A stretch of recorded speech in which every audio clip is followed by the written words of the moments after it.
မြန်မာပြည်ပြက်နေပြီတဲ့ဟုတ်တယ်တဲ့နင်တို့မြန်မာပြည်ပြက်တာကတဲ့ငါတို့ကရင်ပြည်နယ်မှာငါတို့ငယ်တုန်းကကြုံခဲ့ရတဲ့အတိုင်းခုနင်တို့တွေကြုံနေရပြီတဲ့ငါတို့ကလေးတုန်းကတဲ့ငါတို့တွေစောနေတယ်ငါတို့ကောင်းပေါ်မှာ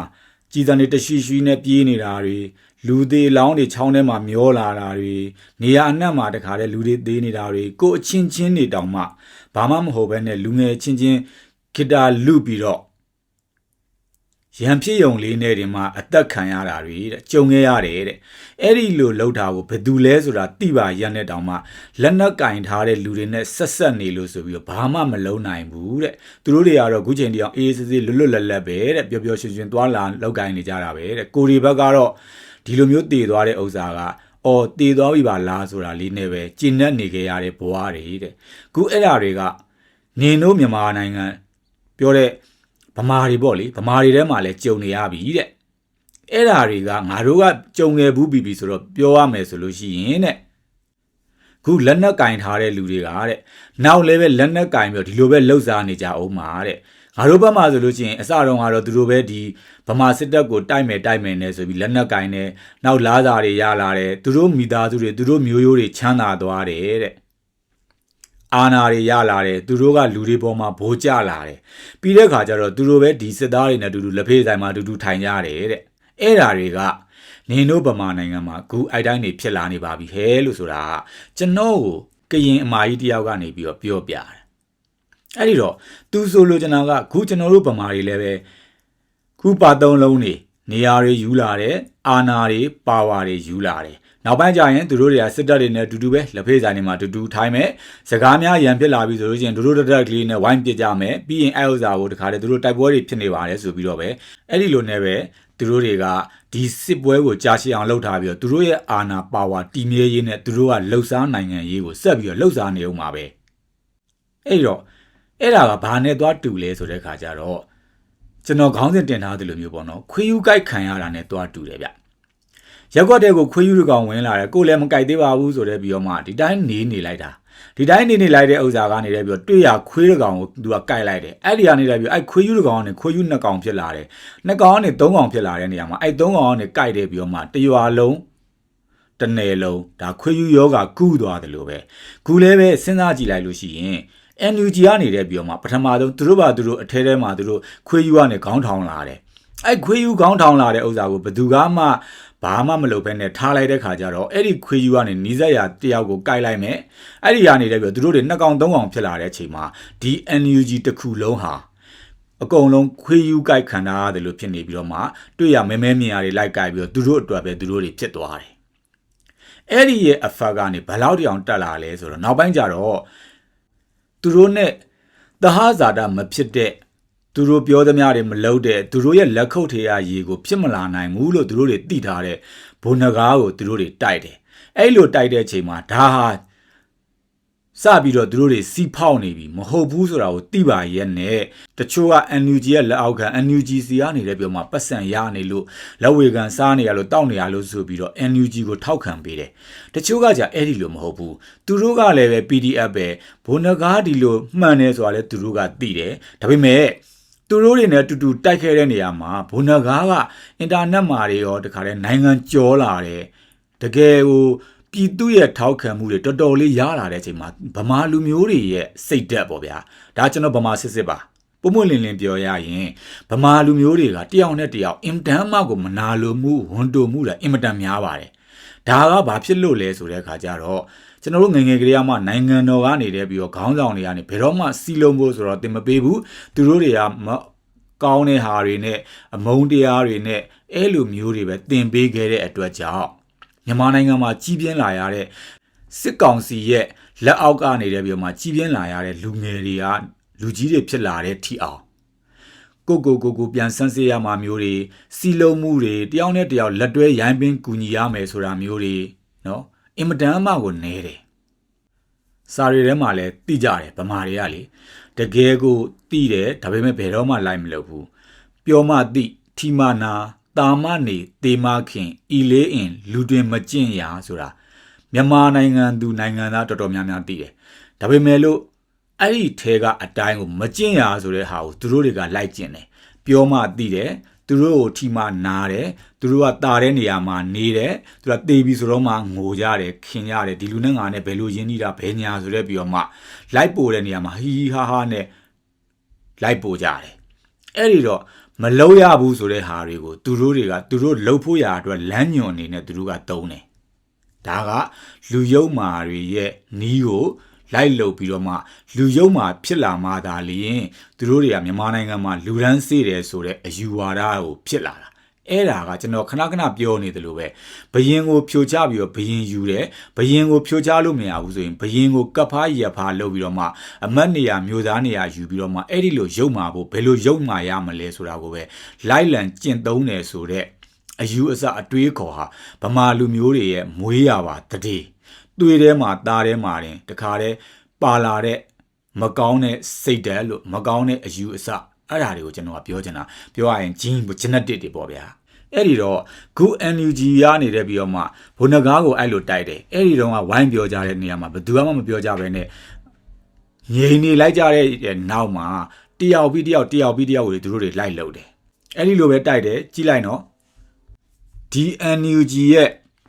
ခွေယူယောဂကုဆက်သွားနှုံးဟာမြန်မာနိုင်ငံမှာဆိုလို့ချင်းတော်တော်ကြီးကိုများသွားပြီအဲ့ဒီထက်မှခု MD1 PDF တို့ဆိုလို့ရှိရင်တကယ်ကိုပဲအကြီးကြီးပဲအဖွဲ့အစည်းရအကြီးကြီးပဲနောက်သူတို့ရဲ့လက်အောက်မှာဝင်နေတာတောင်မှသူတို့တွေ control လုပ်လို့မရဘူးဆိုတာ ਨੇ အဲ့ဒီအဖွဲ့အစည်းကို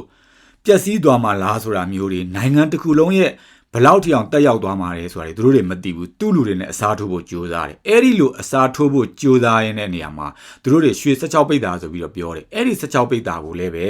2025ဩဂုတ်မှာတဲ့ CEC 6လပတ်အစည်းအဝေးမှာသူကရှင်းလင်းကိုပြည့်စုံစွာဆွေးနွေးပြီးပြီတဲ့မဟာမိတ်ခေါင်းဆောင်တွေဘက်ကလည်းပဲအာမခံပေးထားပြီးသားမှတ်တမ်းမှာလည်းပဲဖော်ပြထားပြီးသားအဲ့ဒါကိုဖန်ဆီးပြီးတော့ရပ်ပေါင်းများစွာကြာတဲ့ထီအောင်ခုချိန်ထီအောင်သူတို့ကဒီအမှုလို့သာပြောထားပြီးတော့တိကျသေးကြတဲ့အမှုမစွဲနိုင်သေးဘူးတိကျသေးကြတဲ့တရားရုံးမတင်နိုင်သေးဘဲနဲ့ဒီတိုင်းကြီးကိုအပြစ်မရှိဘဲနဲ့ဖမ်းထားတာကိုဖိုးထူးနဲ့မခင်များဆိုတာဟာစင်ကြီးဘုံလေးမှနေတာဒါပေမဲ့ခုစင်ကြီးဘုံလေးတာဆိုတာအရင်တုန်းကနဲ့စာလို့ရှိရင်ပို့ပြီးတော့တောင်မှတုတ်တန်တစ်စက်ပြင်းလို့ဖြစ်နေတာအရင်တုန်းကဆိုလို့ရှိရင်ဒီစင်ကြီးဘုံလေးဟာစီစီကားကားလေးရှိပေမဲ့လို့ခုခေတ်ကာလကြီးမကောင်းတော့ဘူးဆိုတာနဲ့တခါတည်းညနေ6နာရီလောက်ဆိုလို့ရှိရင်အကုန်လုံးကတိတ်ဆိတ်ငြိမ်သက်ပြီးတော့ဘာမှလည်းမလင်းတော့ပဲနဲ့လုံးဝအမှောင်အတိနဲ့လူတွေရဲ့အတန်တွေဘာမှကိုခွေးဟောင်တန်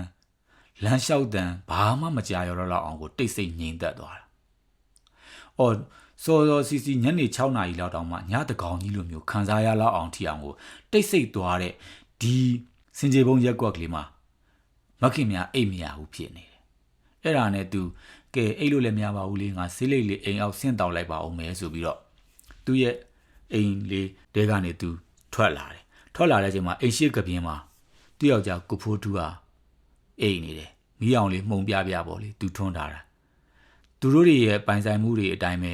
အာသွင်းမီးလေးမလင်းတလင်းလေးကြားမှာသူ့ယောက်ျားမျက်လုံးတွေဟောက်ပန်းနဲ့လက်ကလေးကဟိုစမ်းဒီစမ်းဆန်းနေတာ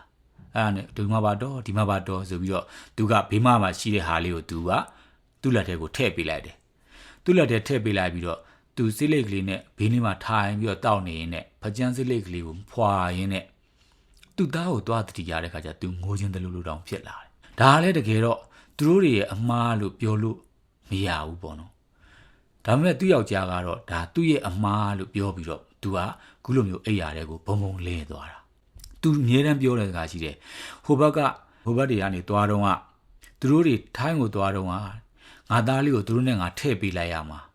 ငါဒီအိမ်လေးနဲ့ဒီဝိုင်းလေးကိုငါပေါင်လိုက်ရမှာဆိုလို့တော့ကြနေမရွေးနိုင်လို့ရှင်ငါတို့နေစရာမရှိမှစိုးလို့ဆိုပြီးတော့ငါလက်တွန့်နေလို့မလို့တကယ်တော့ဒါတွေကငါအမားတွေပဲဆိုပြီးတော့သူက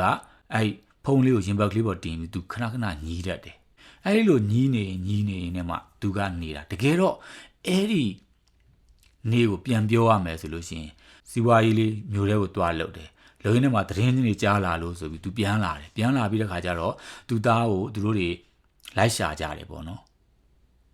သူ့မှာကဒီသားကြီးလေးနဲ့သမီးလေးပဲရှိတာသူများတွေထက်ကိုသူကဒီသားကိုပို့ပြီးတော့ချစ်တာသူသားလေး10တန်းအောင်ပြီးတော့နီးပညာတက္ကသိုလ်ကို တက်ရတော့မယ်ဆိုတော့အင်ဂျင်နီယာကြီးဖြစ်တော့မှာပဲဆိုပြီးတော့သူ့မယ်ပျော်လိုက်တာဂုံယူလို့ကိုမစုံဘူး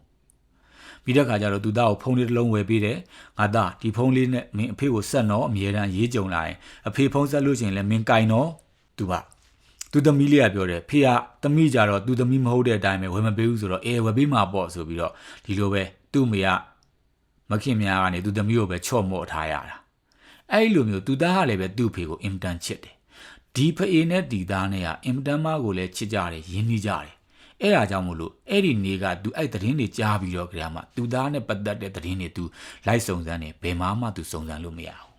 နောက်အလုပ်တွေမလုပ်နိုင်မနဲ့သူလိုက်ရှာတယ်ဘယ်လိုမှရှာလို့မရဘူးဘယ်တွေရောက်သွားပြီလဲဆိုတဲ့စိတ်နဲ့ကိုဖိုးတူကအိယာတွေကိုဘုံဘုံလဲသွားတယ်ပြီးတဲ့ခါကျတော့သူကသူ့ရှိတဲ့ဖုန်းလေးနဲ့သူသားဖုန်းကိုခေါ်တယ်ဆက်လိုက်တိုင်းမှာလူကြီးမင်းခေါ်ဆိုတော့တယ်လီဖုန်းမှာဆိုပြီးတော့ပဲသူတို့ကဘယ်လိုမှဆက်သွယ်လို့မရခဲ့ဘူးအဲ့ဒီစိတ်နဲ့ပဲကိုဖိုးတူကဆရာဝန်တွေပေးတဲ့ဈေးတွေအိတ်ဈေးတွေတောက်နေတဲ့ကြားတွေကနေပြီးတော့မြတ်တွင်းဟောက်ပတ်နဲ့ဒီဖုန်းလေးကိုရင်ဘက်ပေါ်မှာတင်းပြီးတော့ပဲသူ့မဲ့မအိတ်နိုင်မစားနိုင်ဖြစ်လာတာ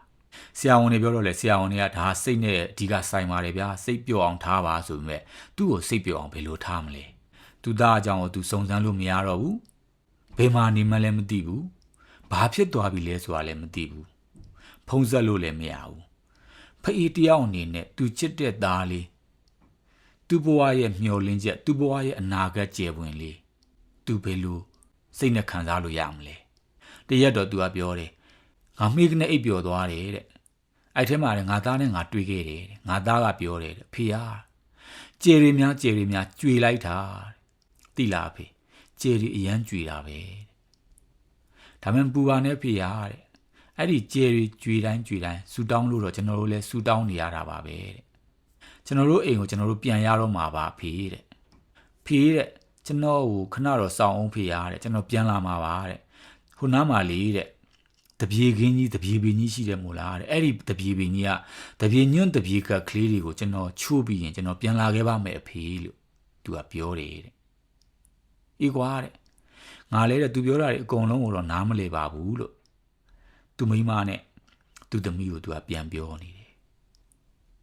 အဲ့ဒီလိုနဲ့သူအိတ်မပြောတဲ့ဂျားတွေကနေသူမိကနဲ့တစ်ချက်အိပ်ပျော်သွားတယ်ဆိုပြီးတော့မှသူသမီးလေးကနေတယ်ပြောဘေးကနေပြီးတော့ရက်ခတ်ပြီးတော့သူ့ဖေအိပ်ပျော်သွားတယ်ဆိုပြီးတော့ရက်ကလေးခတ်ပြီးတော့စောင့်ပေးနေတယ်အဲ့ချိန်မှာသူ့ဖေရဲ့ဘေးနာလေးမှာတင်ထားတဲ့ဖုန်းလေးကလင်းဆိုပြီးတော့ဝင်လာတဲ့အချိန်မှာသူသမီးကကောက်ကန်လိုက်တဲ့ခါကျတော့သူ့ကိုရဲ့အတန်ကိုကြားလိုက်ရတယ်သူ့ကိုရဲ့အတန်ကိုကြားလိုက်တဲ့အချိန်မှာသူကလည်းအရန်ပြောတာအမေဒီမဲ့ကိုကြီးပေါ့နော်ဟဲ့နင်ဘာဖြစ်တယ်ညာဖြစ်တယ်ပေါ့နော်သူ့မေနဲ့သူ့မေကလည်းမျက်ရည်တွေစီးကြပြီတာရဲ့ဟုတ်တယ်မေကျွန်တော်လည်းခုမှဖုန်းခေါ်လို့ရလို့ဖုန်းခေါ်တာပါမေအဖေရောဆိုအေးနင်းဖေကနင်ဖုန်းခေါ်တာကိုစောင့်နေတာဖုန်းတန်လေးပဲကြားချင်နေတာဆိုပြီးတော့မှသူတို့ကသူ့ဖေကိုဖိုးတူဆိုပြီးတော့ခေါ်တယ်သူသမီးကလည်းအဖေကိုကြီးဖုန်းခေါ်နေပြီလေအဖေဆိုပြီးတော့ခေါ်တယ်သူ့အဖေဖုန်းခေါ်တဲ့ကြားနိုင်ပါဦးမလားအဲ့ဒီလိုပဲကျွန်တော်တို့မြန်မာနိုင်ငံမှာရောအဲ့ဒီလိုဖုန်းခေါ်ဆိုမှုတွေပြတ်တောက်ပြီးတော့လူကြီးမင်းခေါ်ဆိုတော့တယ်လီဖုန်းမှာဆိုတဲ့ဖုန်းနံပါတ်တွေဘယ်လောက်များခဲ့ပြီလဲကျွန်တော်တို့အဲ့ဒီလိုမျိုးတပြေပင်ကနေတယ်ဗျအဲ့တပြေညွန်လေးတွေခူးရဖို့အရေးနဲ့လူငယ်တွေရဲ့အယိုးတွေခြေထောက်တွေလက်တွေဥကောင်းခွန်တွေကိုဘယ်လောက်ဆင့်ပြီးကျွန်တော်တို့တွေဒီတစ်ပင်ကိုတက်လှမ်းအောင်ပါလေပြီးတော့အဲ့ဒီလိုဖုန်းခေါ်လာခဲ့ပြီဆိုရင်ရောကိုဖိုးထူးလိုမျိုးဖုန်းခေါ်တဲ့နေကိုကြားနိုင်သေးရဲ့လားမကြားရတော့တဲ့လူတွေရောဘယ်လောက်များနေပြီလဲအဲ့ဒီလိုမျိုးမြန်မာနိုင်ငံကြီးမှာခု NUG ကဒီလိုမျိုးဖုန်းခေါ်တဲ့နေဒီလိုမျိုးအယိုးတွေဒီလိုခြေထောက်တွေဒီလိုလက်တွေကိုနင်းချီပြီးတော့မှသူတို့တွေရဲ့ဘဝသူတို့တာသမီတွေရဲ့ဘဝသူတို့တွေရဲ့အာဏာပါဝါတည်မြဲရေးတွေအတွက်သူတို့ဘလောက်ထီအောင်ဒီလိုတွေလုပ်နေအောင်မှာတော့ဒီဘက်ကစစ်ခွေးတွေလုံနေတဲ့လုံရက်တွေကိုသူတို့တွေတွန်းထိုးမင်းတို့တိုက်ကြဆိုပြီးတော့မှရလာတဲ့အစီအနှစ်တွေကိုသူတို့တွေကဒီကိုပြန်ပေးရမှာမပေးဘဲနဲ့သူတို့တွေစတောက်နေတာ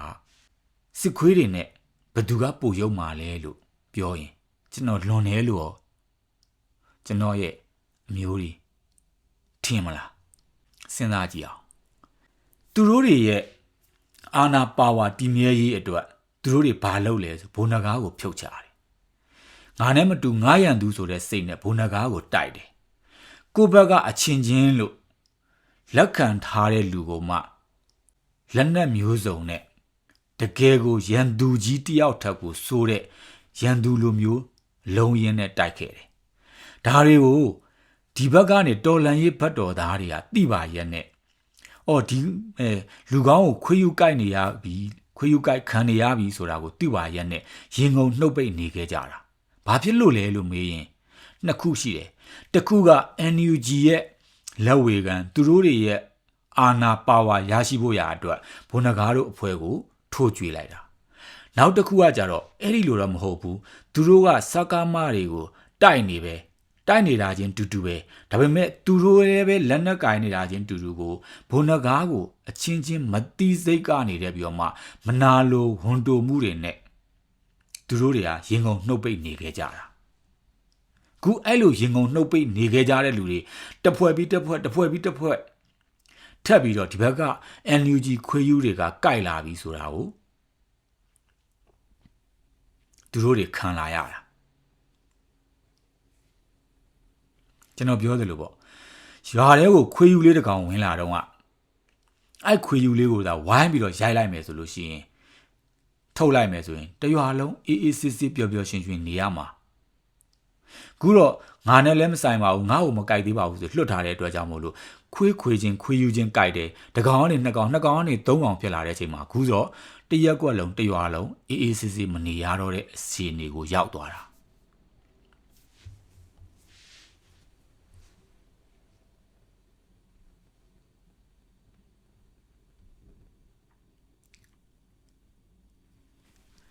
ခု MDY PDF ဆိုတာ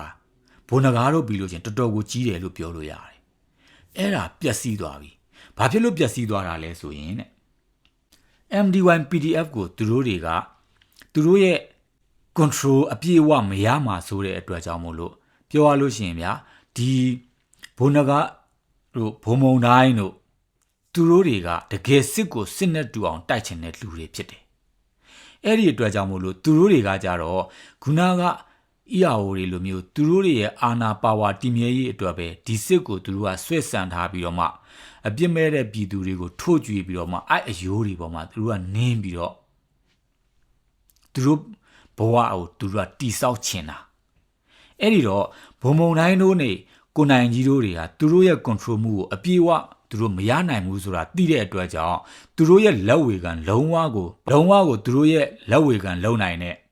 တေဇာဆန်းတို့စိုးတူရာဇော်တို့ကိုသူတို့ကအဲ့ဒီနေရာကိုစားထိုးချင်တာအဲ့ဒီတော့အဲ့ဒါကိုပဲသူတို့ရေးထားတဲ့အထဲမှာဆိုရင်တကောင်းနယ်မြေကိုအခြေချခြင်းအားလက်မခံရမှစစ်ရေးအရာသဘောထားကွဲလွဲတဲ့အချိန်မှာဖန်ဆီးခြင်းဖြစ်တယ်တဲ့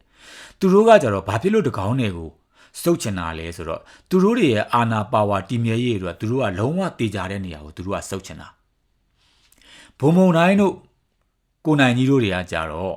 သူတို့တွေကနောက်တစ်ချိန်မှာဒီဟာကိုပြန်တိုက်လို့ရှိရင်သူတို့ဟာအစုပ်လမ်းကြောင်းတွေမဟုတ်ဘဲနဲ့သူတို့ရဲ့တက်လန်းတွေခွာလန်းတွေအဲ့လိုမျိုးတွေအတွက်ကိုစီရေးအရာသူတို့ကပြန်တိုက်မှာဖြစ်တဲ့အတွက်ကြောင့်မို့လို့အဲ့ဒီလိုမျိုးနေရာမျိုးကိုသူတို့ကစုပ်ချင်တာအဲ့ဒီတော့ဒေဇာဆန်းတို့ကကြတော့သူတို့တေးမှာကြောက်တယ်သူတို့တွေကသူတို့အာဏာတည်မြဲဖို့ပဲဆိုတဲ့အတွက်ကြောင့်မလို့လုံးဝကိုအန်ရကင်းဆုံးနေရာကိုသူတို့ကစုပ်ပြီးတော့အေးစစ်စစ်ပဲသူတို့ကနေချင်တာကိုနိုင်ကြီးတို့ကအဲ့လိုမျိုးမဟုတ်ဘဲနဲ့ပြန်တိုက်ဖို့ရာအတွက်ဘယ်လန်းဘယ်တိုင်းကကောင်းလဲဆိုတာမျိုးကိုသူတို့ကတွေးတဲ့အတွက်အယူအဆကွဲလွဲပြီးတော့မှအဲ့ဒီမှာသူတို့ကယာဒူးချခံရတာတနည်းအားဖြင့်ခွေးယူကြိုက်ခံရတာပဲ MDY PDF ကို MOD စီယုံချုပ်ကနေအပြေးအဝထိန်းချုပ်လိုခြင်းစီရေးနားမလဲသည့်ဒေါက်တာတေဇာဆန်းမှဝင်ရောက်ချဲလဲခြင်းဒေါက်တာတေဇာဆန်း၏နိုင်ငံရေးလောဘအတော်မတတ်နိုင်ခြင်းနဲ့ယခုတော်လန်ရေးအားအသုံးချ၍၎င်း၏အကျိုးအတွက်နိုင်ငံရေးအမျက်ထုတ်လိုခြင်းကြောင့်လည်းဖြစ်တယ်။တက်အားချနှင်း၍မိမိအာဏာနေရာယာရေးအတွက်အဓိကဖော်ဆောင်လိုသည့်စိုးတူရာဇော်၏ပုဂ္ဂိုလ်ရေးနမဲကြီးလိုမှုတို့မှပြဿနာအရင်းခံစလာခြင်းဖြစ်တယ်။ယခုဖန်စီမှုဖြစ်စဉ်သည်စနစ်တကျအချိန်ယူကြိုတင်ပြင်ဆင်ထားသည့်တော်လှန်ရေးလုပ်ဖော်ကိုင်ဘက်အချင်းချင်းခြာနှင်းဖန်စီခြင်းဖြစ်သည်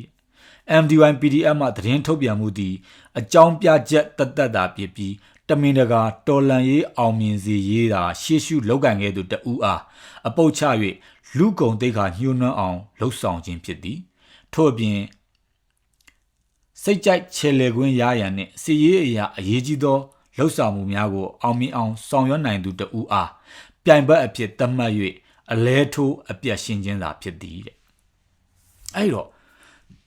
ပြန်စဉ်းစားကြည့်မယ်ဆိုလို့ရှိရင် NUG ဟာစကားမထက်ပိုယုံမာတယ်လို့ကျွန်တော်ကပြောတာအဲ့ဒါလွန်လားစဉ်းစားကြည့်အောင်နော်စကားမကနေတယ်ပြီးမှသူ့ကိုလှုပ်တဲ့လူတွေကိုဖမ်းတယ်တတ်တယ်အင်မတန်ယုံမာမှုတွေလှုပ်တယ်မရင်းတွေကျင့်တယ်ပြီးတဲ့ခါကျတော့သူတို့တွေက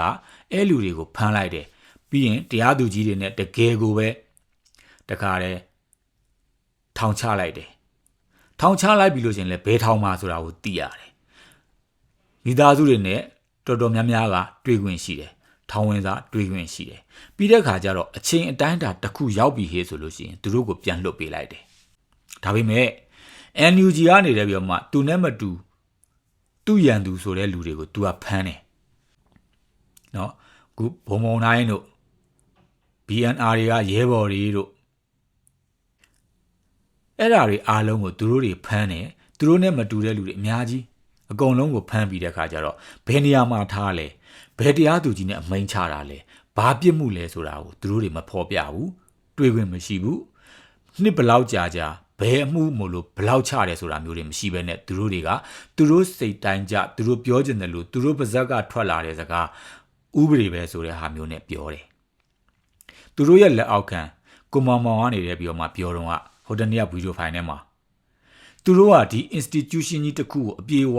တိစောက်ထားတာဖြစ်တဲ့ကြောင့်လို့ဒီ PDF တွေဟာ institution ကြီးတစ်ခုအနေနဲ့သူတို့ကရှိတယ်အဲ့တော့ဥပဒေနဲ့အညီတယ်သူတို့တွေလောက်ရတိုင်းကဥပဒေနဲ့အညီလောက်တယ်တဲ့အဲ့ဒီတော့ဂူ NUG ရဲ့လောက်ရက်တွေကဥပဒေနဲ့အညီပဲဆိုတော့သူတို့ကဘယ်ဥပဒေနဲ့ညီနေတာလဲလို့ကျွန်တော်ကမေးချင်တာနောက်သူ့ရဲ့လက်အောက်ကလူတွေကြရင်တက်ချင်တာတက်မရင်းကျင်နေတာတွေကျင့်လှုပ်ချင်တာတွေလှုပ်သူတို့လက်အောက်ကိုခံသူတို့ပြောသမျှဟောတာခံရင်ကာကွယ်ပေးထားတယ်ကျောက်ဆယ် PDF ကကောင်းမလေးမရင်းကျင်ခံရပြီးတော့တည်သွားတယ်ပြီးတော့ဒေါခင်ဆန်းတို့ဆိုပြီးတော့မှဒေါခင်ဆန်းမြင်လာပဲအဲ့ဒီ NDE ဆိုလို့ရှိရင်လည်းပဲထောက်ဖို့လုံနေတာအောင်မှသူ့ရဲ့ပိုင်ဆိုင်မှုတွေသူ့သားသမီးတွေအိမ်တွေကားတွေရွှေတွေအကုန်လုံးကိုယူပြီးတော့မှဘိုးချက်သွန်လာဘိုးချက်သွန်ကနေတယ်ပြီးတော့မှအဲ့မိန်းမကြီးပါတက်ပလိုက်တယ်အကုန်လုံးပိုင်ဆိုင်မှုတွေကိုတင်ပလိုက်တယ်နော်ပြီးတော့ဟိုဘက်ကနေတယ်ပြီးတော့ကျွန်တော်ရင်မှာတင်ထားတဲ့လူမျိုးတွေမိသားစုလိုက်တွေတက်တယ်အဲ့ဒီဖအေးလည်းတက်တယ်ကလေးလေးလည်းတက်တယ်ကိုဝန်တယ်ဟိုလည်းတက်တယ်မတက်ခင်မှာမရင်းနေကျင်ပြီးတော့တက်တယ်အဲ့ဒီလူတွေအဲ့ဒီပြစ်မှုတွေကိုသူတို့တွေဘာမှမလုပ်ဘူးဘိုးတမ်နိလူပေါင်းများစွာကိုတက်တယ်စွမ်းသူမောင်ဗာကြီးတွေကစပြီးတော့တက်တယ်ခုဇော်လက်သူ့အိမ်အောက်ကနေတယ်ပြီးတော့မှသူတို့လူတွေလောင်းတွေ့တယ်အဲ့ဒီဟာတွေအဲ့ဓာတွေကိုဘာပြစ်မှုတစုံတရာမှသူတို့တွေမထုတ်ပြန်မင်းနဲ့သူတို့နဲ့မတူတဲ့လူတွေတကယ်တိုင်းပြည်အကျိုးကိုရှေ့ရှုနေတဲ့လူတွေကိုပဲသူတို့ကလိုက်ပြီးတော့ဒီလိုရုပ်မာပတ်ဆက်အောက်တန်းကြပြီးတော့လိုက်ဖြုတ်ထုတ်သက်လုံနေတယ်ဆိုတာကစကမထတောင်မှပိုရုပ်တယ်လို့ပြောရင်ကျွန်တော်လွန်မလားစကမကပြူစောထီးတွေဆိုပြီးတော့ဖွဲ့တယ်သူတို့ကပါသုံးလုံးဆိုပြီးတော့ဖွဲ့တယ်ပြူစောထီးတွေကလည်းပြည်သူတွေပေါ်မှာရုပ်မာခြင်းတယ်လို့ရုပ်မာတယ်လို့သူ့ရဲ့ပါသုံးလုံးကလည်းပြည်သူတွေပေါ်မှာရုပ်မာခြင်းတယ်လို့ရုပ်မာခွင့်ပေးထားတယ်အဲ့ဒီတော့ဟိုဘက်ကပြည်သူကိုရုပ်မာလို့မို့လို့ကျွန်တော်တို့ပြည်သူကနေပြီးအဲ့ရုပ်မာတဲ့လူတွေကိုတိုက်ထုတ်ဖို့ရာအတွက်ဆိုပြီးတော့မှသူတို့ကိုအားကိုးထားပြီးတော့ယုံကြည်မှုတွေနှလုံးသားတွေပတ်စံတွေငွေတွေပိုင်ဆိုင်မှုတွေအသက်တွေအိုးအိမ်တွေအားလုံးကိုအပ်ထားလိုက်ပါမှအဲ့ဒီလူဟာကိုယ်တွေရုပ်မာပါတယ်ဆိုတော့လူထက်ပိုပြီးတော့ရုပ်မာပြနေတယ်ဆိုတော့ကျွန်တော်တို့ကအဲ့ဒါကိုယွန်းတယ်လို့ပြောရင်ကျွန်တော်တို့လွန်လာအဲ့ဒီတော့ကျွန်တော်ပြောချင်တာကကျွန်တော်တို့ပြည်သူတွေမှာဒီလိုမျိုးတွေဖုံးခေါ်တန်းတွေလိုမျိုးပျောက်ဆုံးသွားတဲ့ဖုံးခေါ်တန်းတွေမကြားနိုင်တော့တဲ့ဖုံးခေါ်တန်းတွေဘယ်တော့မှခေါ်လို့မရတဲ့ဖုန်းနံပါတ်တွေဘယ်လောက်များနေခဲ့ပြီလဲအဲ့ဒီလိုမျိုးလူတွေဒီလိုမျိုးတကယ်ကိုနိုင်ငံကိုအကျိုးပြုနေတဲ့လူတွေကိုနင်းပြီးတော့ပဲ NUG ကလည်းဆက်ပြီးတော့ပဲဒီလိုကိုဂျိုးရှာအမျက်ထုတ်နေအောင်ပါလား နောက်ဂူလိုမျိုးတွေသူတို့တွေလှုပ်လိုက်တဲ့အတွက်ကြောင့်မလို့ MD1 PDF ဆိုတဲ့အကြီးဟာပျက်စီးသွားပြီးတော့အဲ့ဒီတွေကနေပြီးတော့သူတို့တက်ပိုရုပ်မာတာတွေတည်တဲ့ကြောင့်မလို့စစ်ကောင်စီစီကိုဝင်သွားတဲ့လူတွေကိုအပြစ်ပြောနေအောင်ပါလားအဲ့တော့နောက်ဆုံးပိတ်အနေနဲ့ကိုနိုင်ကြီးနဲ့ပတ်သက်တဲ့သတင်းတွေအားဆိုလို့ရှိရင်တော့တဲ့ကိုမုံတိုင်းကိုနိုင်ကြီးတို့တရားစွဲဆိုနိုင်ရေးအတွက်တက်ကိုအပြေးအဝထိန်းချုပ်လိုရေးအတွက်နောက်ွယ်ကနေပြီးတော့အဓိကပါဝင်ခဲ့တဲ့စစ်ဦးစီးချုပ်ဦးရီမွန်မှာတဲ့စစ်ရေးချုပ်မယင်းမာအားစုံခုံဖွဲ့အမှုစစ်ဆေးခိုင်းထားတယ်လို့သိရတယ်တဲ့အဲ့ဒီစုံခုံဖွဲ့ဟန်ပြစစ်ဆေးပြီးတဲ့နောက်မှာတော့ကြိုတင်ပြင်ဆင်ထားတဲ့အတိုင်းပဲစုံစမ်းစစ်ဆေးတွေ့ရှိချက်ဆိုပြီးတော့မှအမှုဆင်ရမယ်လို့ရေးသားထားတဲ့အစီရင်ခံစာရှိလာမယ်ထွက်လာမယ်တဲ့နောက်တစ်ဖက်ပိတ်ရှစ်နေခေါ်ခွင့်တပ်တွေတင်သွင်းခွင့်မရှိတဲ့စစ်ခုံရုံးတင်ကတရားစွဲဆိုအမိန့်ချအောင်မှာဖြစ်တယ်တဲ့ပြည်သူကိုလိန်လည်ပြီးတော့ဇလန်းစင်သတင်းထုတ်ပြန်ကြအောင်မည်ဖြစ်ပြီးတော်လန်ရေးကာလပါဟုအကြောင်းပြကမတရားမှုများကိုစိတ်ကြိုက်ကျူးလွန်ကြအောင်မည်ဖြစ်သည်လို့ Justice for Truth ကနေပြီးတော့မှရေးသားထားတာကိုတွေ့ရပါတယ်